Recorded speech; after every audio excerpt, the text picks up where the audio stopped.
Great. Well, I guess I'm next. And I'm Dave Boore. And I have a few introductory slides here to talk about some of the background for our ground motion prediction equations, which I'll probably skip through here in the interest of time. But this actually is related to the first question, which is the difference between our earlier work and the present work. And it's simply the magnitude distance plots of data that we have available for a 1 second and a 10-second response spectra. And the blue dots are the data that we had available before. And you can see that we have many more data for the small magnitudes. And in particularly for the longer periods, we have a lot more data at all magnitudes.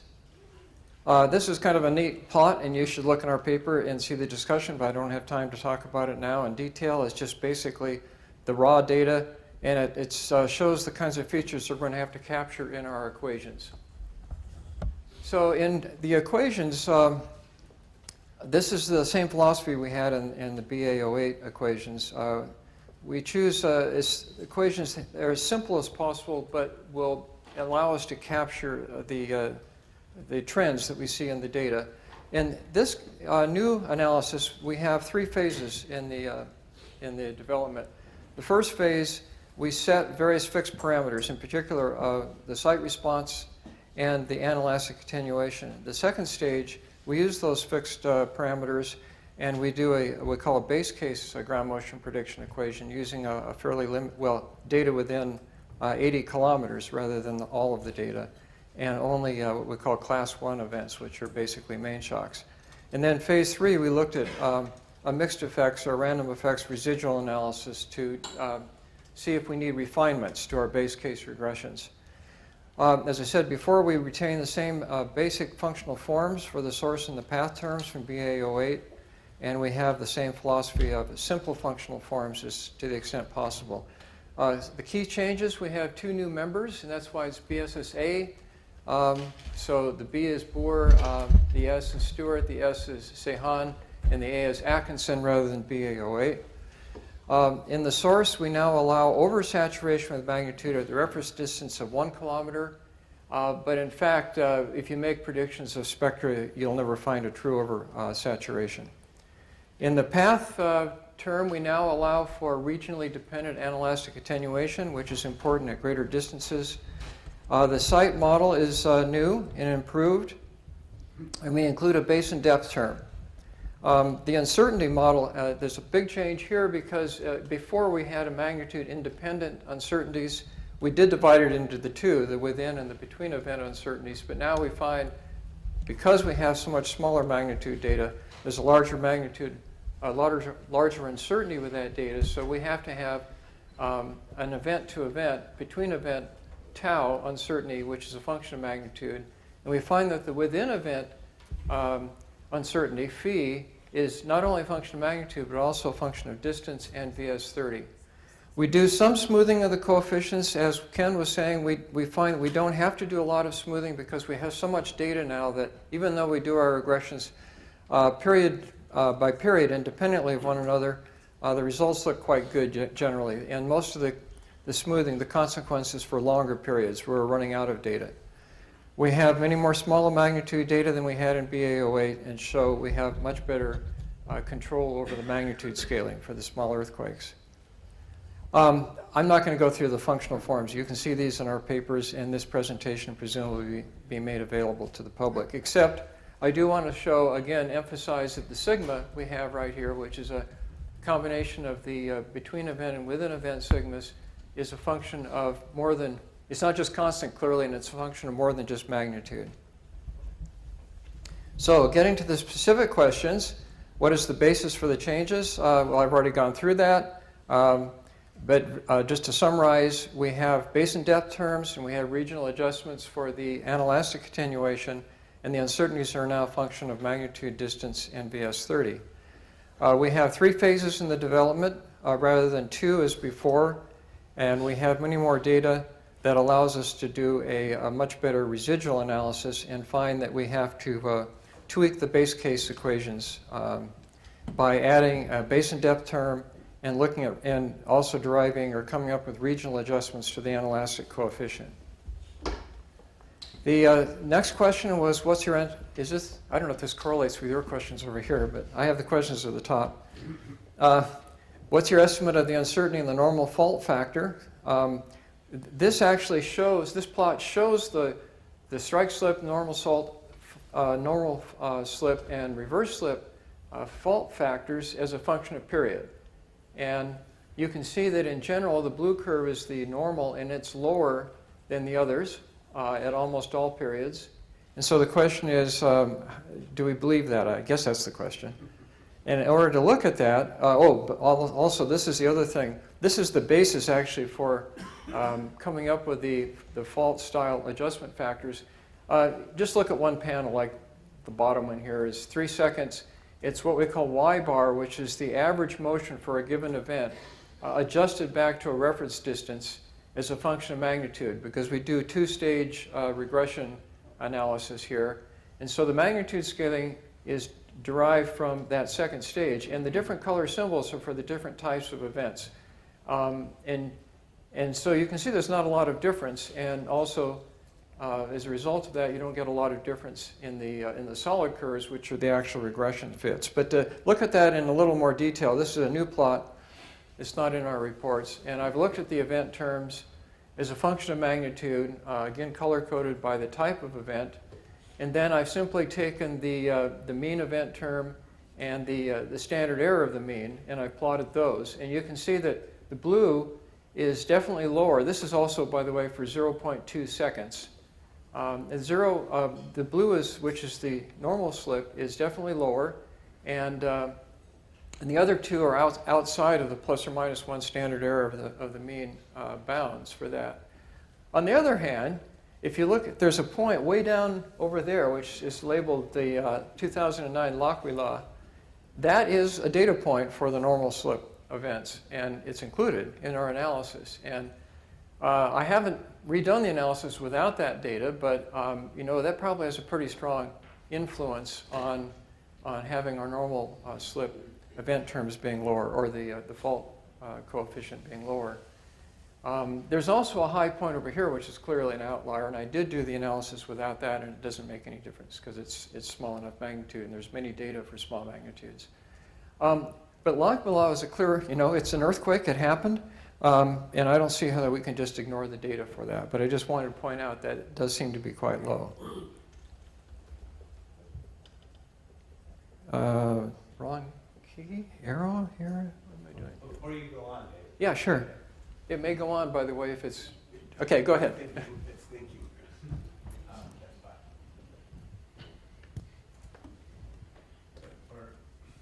For L'Aquila, you get a very low term, but that's because it's got a really steep slope, right? And so if you're looking at the data in close, they're not low. And a reason to exclude it from this or to treat it differently is the regional attenuation. The regional attenuation, yeah, it's so different. So I think there is not just, well, it's another earthquake, we throw it in there. If you plot your model, you're probably, like most of us, except I think Bob and Brian, that had an event-specific term on there, you're going to have a complete mismatch. And then most of the data are out at larger distances, and they're the low ones, right? Mm-hmm. Actually, I don't know. I can't tell you that. John probably knows more about the residual analysis and results. John Stewart.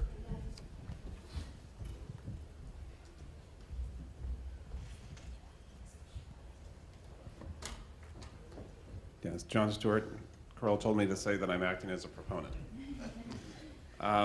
So, I think it's on, yeah. It's on, yeah. So in the case of Italy and actually a number of other regions, we developed region-specific anelastic attenuation coefficients to account for this effect. So that should already be built in, provided you use that delta C3 in calculating these Y bars. I know I'm getting into vernacular that nobody understands outside of our group, but... No, actually, no, John, I did not use those because these Y bars are based on my stage 2 regression analysis, and it was the base case. So okay. Those adjustments were not made. So actually, many of those motions Norm's referring to then aren't even probably reflected here. Right. Right, once you get beyond 80 kilometers, they wouldn't be there. That's right. But in a more general sense, in doing residuals analysis for all these events, that was taken into account. So the faster attenuation in Italy is, for example, built in. Right, but then the question really is, if we had gone back and redone the event terms, what changes might have been made? Because then we would have made that adjustment. And I'm not aware that we've done that. I don't know if you and email did that or not. Well, in the phase 3 mixed effects residuals analysis, that was in there. Okay, so Okay. the event terms that we're showing there have it. It's not in the Y bar plots that you did. Right. Oh, actually, that does remind me that there is a plot. I mean, we in the phase 3 analysis, we did look at the residuals for as a function of the rake angle, and they didn't show, with some small changes, they didn't show any large adjustments that had to be made. And it's not nearly that big of an No, outlier. no, it isn't. Okay. Now, if I can go on. Okay, this is where we ended up last time, and Norm told me that his event term for Lockwood is somewhat similar to what I'm getting here, even though he had the different attenuation with distance. So, so maybe his comment it's okay. I'm okay here. Okay, let's go on. What's your uncertainty of the estimate of the uncertainty on the hanging wall factor? Well, this is a real easy one to answer because we don't have a hanging wall factor, so we'll go on beyond that. What's your estimate of the uncertainty for magnitude 8 at 5 and 30 kilometers? I wasn't quite sure. I assume what you wanted was just what our sigma was, and that's what I've plotted up here. And so I've plotted, the top graph is for magnitude 8 at 5 kilometers, for VS30 of 760 and 255, because I also didn't know what VS30 you're interested in, and you can see that our uncertainties are a function of VS30. But Dave, that's not the question. So you Well- mean epistemic uncertainty in the median. How confident are you in your median value? This is the aleatory term, right? Yeah, but look at the way the question was phrased. What's your estimate of the uncertainty for magnitude Right. 8? So, I mean, So I'm we would answering- say aleatory variability if we meant sigma. Well, you know what? I didn't answer that question, so I'll get back to you later on that one. However, this is still an interesting plot because it does. This is going to come up in the future. It's this in the sigma. It's this large bump right in here, which Ken and Yusuf also talked about. So this gives you an idea of what our sigmas look like as a function of period. Is it in tau? Where are you? Is it in tau?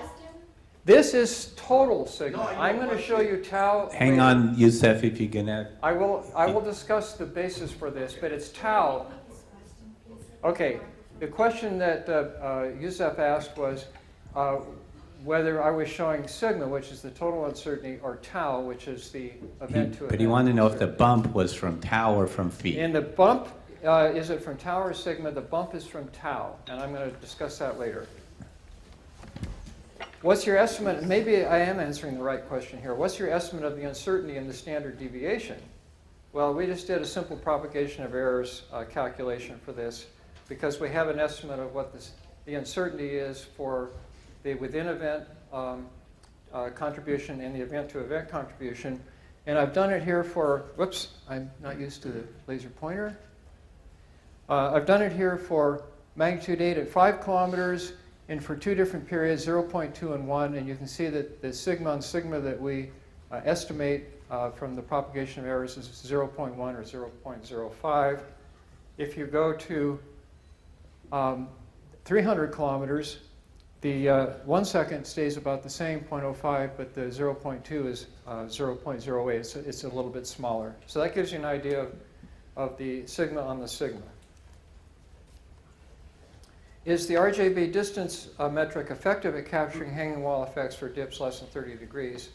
Is there a limit of applicability of for low angle dipping events and large magnitude events? For this, I've looked at the event residuals just for hanging wall and reverse slip events as a function of dip angle and RJB. This is also new. It's not in our publications. So this is, in order to identify whether it's hanging wall, I simply used a column in the plat file. And this is a plot of the within event residual as a function of dip and separated by different magnitudes right here, 5 to 6, 6 to 7, and 7 to 8.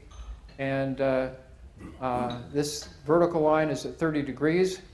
And I'll let you be the judge, but we haven't, I haven't even shown this to my collaborators, but it doesn't look like there's a large effect. I mean, out here you have some trends, and here these perhaps a little bit low.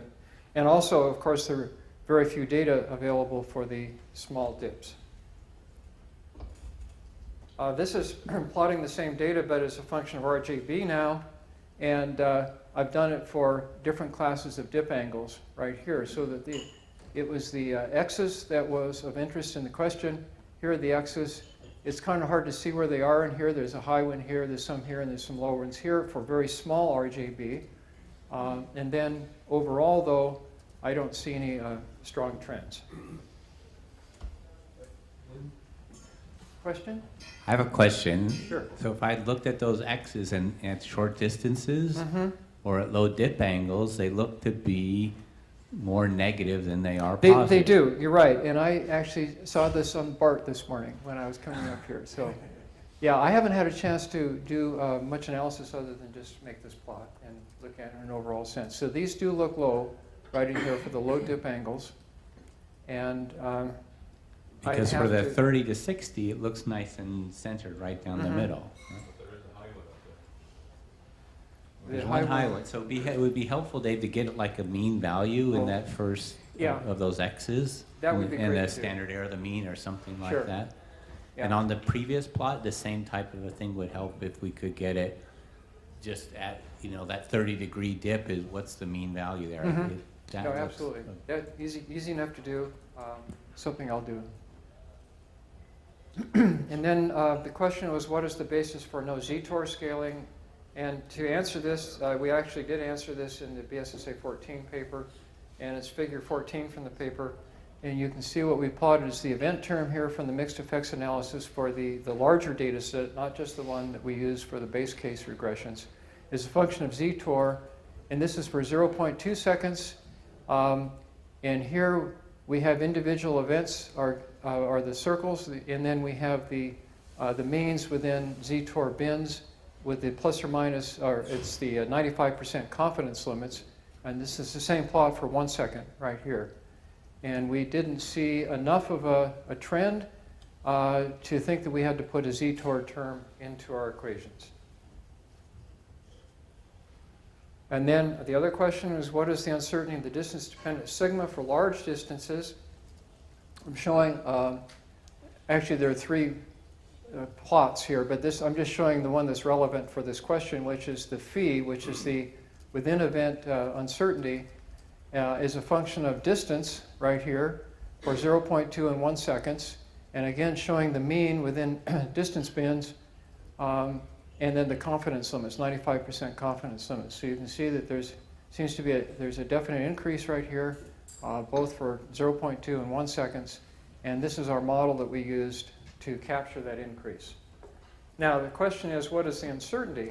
This just shows, it shows that the confidence limits are not that great, and they're certainly suggesting that the mean values here are, it's not just statistical fluctuation. In fact, those are larger at a greater distance than those. And so I would say that I don't have a particular number for the uncertainty, but from this we could probably derive it. But I think it's fairly well established that the sigmas are increasing with distance. Did you try that based on different regions? So we saw that kind of an increase for the Japanese data, but not for the California data. John, what did we do with Japan? I can't remember. I know that we were concerned about Japan and how the distance dependence, there could be a distance dependence because of the the volcanic arc and where the stations are.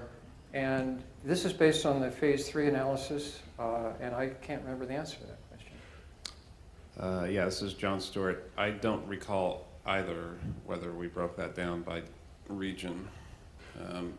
What we've done for this plot was we've taken out regional variations in the inelastic attenuation. Oh, okay. Before making the plot. But if we could make two symbols on there, Japanese and non-Japanese data, for the same binning, because there's a whole lot of Japanese data at large distances from Right. those events. Right. Okay. Okay. Yeah, we may have done it, I just don't recall. Yeah. I made so many millions of plots. And finally, we get down to the question, is the bump in the sigma at 10 hertz seen in the California data, or is it driven by Japanese data? We actually have discussion of that in our earthquake spectra paper, and I'll just read it for you, and then I'm going to show you some more results.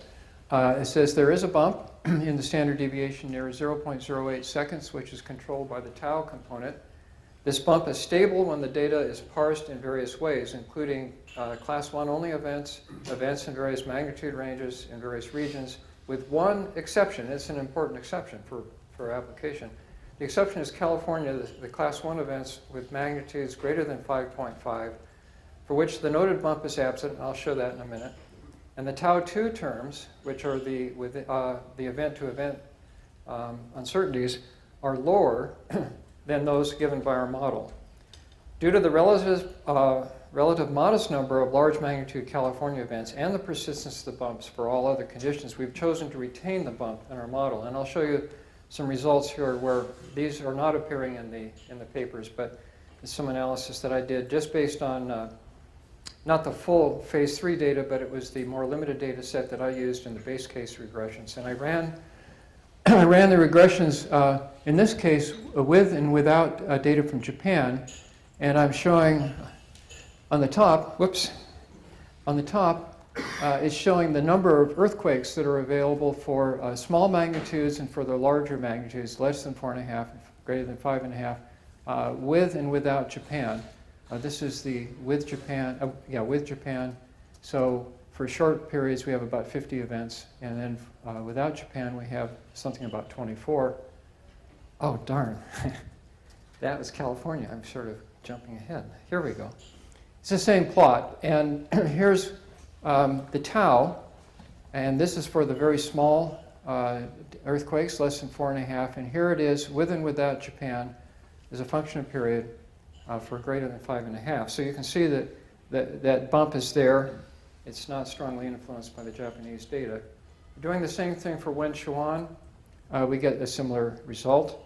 But then, looking just at California data, we get this. Now, most of the small magnitude data we have are from California, so it's no surprise that for the less than 4.5, we have virtually identical results. But for the larger magnitudes, here is what we get when we include all the data, and here is when we use only California data. So there's a huge difference right here. Remember, this starts at 0.2. It goes up to 0.7, but there's clearly a big difference. And as Yusuf was saying, somebody should look into this because it's really an interesting effect. And because when we parse the data in many different ways, we only saw it when we looked at California only within for larger magnitudes. But it's an important effect. And I'm going to have to let it go at that, except for to answer the next question, which is there a conceptual model? Well, we do have one. I don't know how realistic it is, and it's a bit of arm waving, but this is text from our paper. We believe there's a physical justification for the bump. PGA and very short period PSA are controlled by ground motion periods in the approximate range of 0.2 to 0.5 seconds. So dispersions for the very short periods might be expected to be similar to those in this intermediate period range. At periods between the very short periods and the ground motion periods that control PGA, there's likely highly variable energy content in the ground motions affecting the oscillator response that are affected by variability in the source stress parameter. In other words, variability in the stress drop affects between event variability in Fourier amplitudes at high frequencies generally, but its impact on response spectra are concentrated between 0.03 and 0.2 seconds. Because outside of that range, the spectral ordinates are dominated by relatively low frequency ground motions, less impacted by stress drop. So that's our answer to the question. We do have a conceptual model. We haven't given a lot of thought to it, but that's what we've written. And here the reference, the paper that we have is IMPRESS. But you could test that just even running a point source stochastic model, right, to see if that would actually happen. We have to see how much variability would be required in the delta sigma to see create what that. kind of, whether we can capture that amount of variability. That's right. Now, at one time, we were thinking it might be kappa, because kappa clearly also is important, but we're talking about event to event, not, not within event sigmas. That's the trouble we have trying to find a reason for it to be in tau. Yeah, that's right. So it's nice to appeal to kappa, but I think this also is an important effect, that we could have variability in the source stress parameter that's going to show up at these periods. But it's an easy thing to do simulations on. It'd be a fun additional experiment to do. Questions? Oh, that's terrific. Oh, nuts. Tom's going to give me a question. One issue between Japan and Japanese data is that the California catalog, at least in Southern California, generally uses local magnitude. And there seems to be some systematic issues, especially when we try and look at magnitudes in the magnitude 4 range. We don't have moment magnitudes for the shorter ones. And I'm not sure what the Japanese magnitude is, but it's probably not local magnitude. It's probably not moment magnitude. I mean, there's systematic differences in what we call magnitude in different places, and perhaps some of these may show up. Well, this is a plot on the top, which I didn't really emphasize, but this is the number of earthquakes we have available, the complete data set, and then without Japan, you can't see any difference for the small magnitudes, less than 4.5. So we aren't using any significant number of data from small Japanese earthquakes. In fact, that's the answer. There are 0. So that issue it's simply not important for this project. But we switch in California between local. We switch in magnitude between local magnitude and moment magnitude in the catalogs, and it's not seamless. Of course it's not seamless, and to answer that, I would have to talk to somebody who's developed our NGA West 2 database to make sure that the metadata we're using is the proper magnitude that has been calculated appropriately. And a lot of effort was gone into the metadata that's in the catalog, but I wasn't the one who was developing it.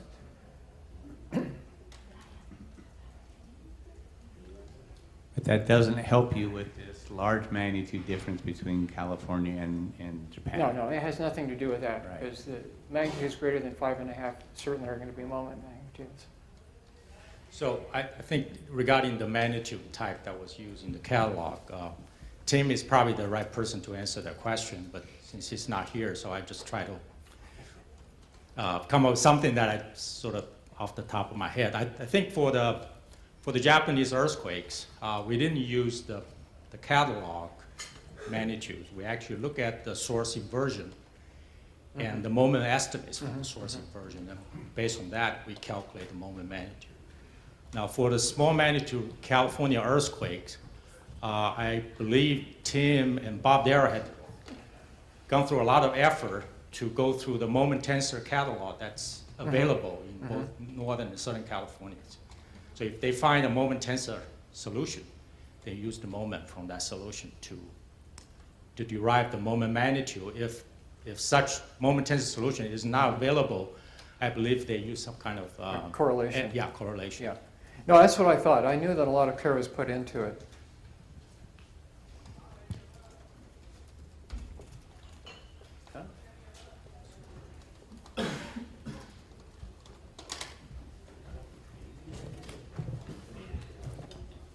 So can you, before you walk away, Dave, the uncertainty in your normal faulting factor, did you put a number? I think you just showed the standard error of the estimate, right? I showed the Can you go back to that? Yeah, make sure. that- I showed the standard error of the mean